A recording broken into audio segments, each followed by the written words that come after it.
அறிந்தும் அறியாமலும் தெரிந்தும் தெரியாமலும் நாம் செய்த சகல பிழைகளையும் காத்து ரட்சிக்க வேண்டும். 18 மணி கருப்பண்ணசாமி திருவடி சரணம்.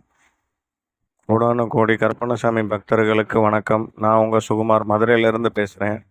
இப்போது நமக்கு எப்பயுமே மனசுக்கு சங்கடமாக இருந்தாலும் சந்தோஷமாக இருந்தாலும் நமக்கு பிடிச்ச இடங்கள்லையோ பிடிச்ச கோயில்களுக்கோ போகிறது மூலமாக நமக்கு அந்த மனசு அமைதியாகிறத ஃபீல் பண்ணியிருப்போம் இல்லையா?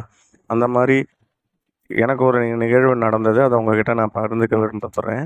என்னோடய மனசு நிம்மதிக்காகவும் அமைதிக்காகவும் நான் எப்பயுமே 18 மணி கருப்பண்ணசாமி கோயில் வாசலில் போய் அவர் பார்த்த மணி உட்காந்துக்கிறது என்னோடய வழக்கம்.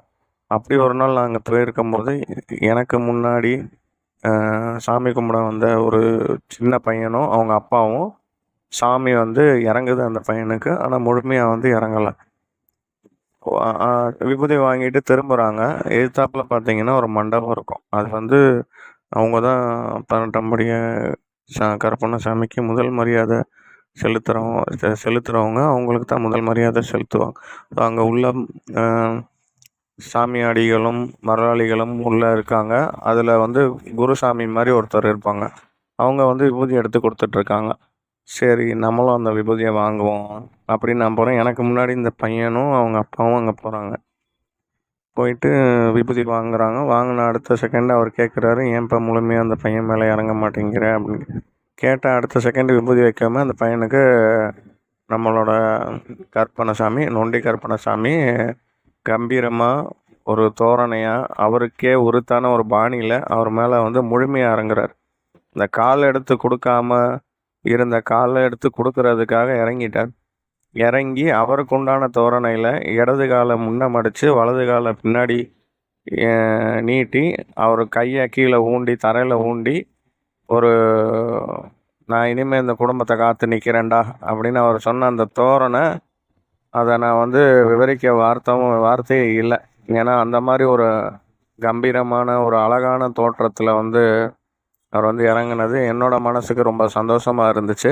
இந்த பாக்கியம் எத்தனை பேருக்கு கொடுத்து வச்சதுன்னு தெரியல. இதை நேருக்கு நேராக இந்த நிகழ்வை பார்க்குறதுக்கு எனக்கு அந்த நொண்டி கருப்பண்ணசாமி அருள் கொடுத்துருக்காருன்னு நினைக்கும் போது எனக்கு ரொம்ப சந்தோஷம். இதை கேட்குற எல்லாருக்குமே நொண்டி கருப்பண்ணசாமி அவர் அருள் புரிவார். அந்த மாதிரி தோரணையில் அவர் சொல்கிறாரு.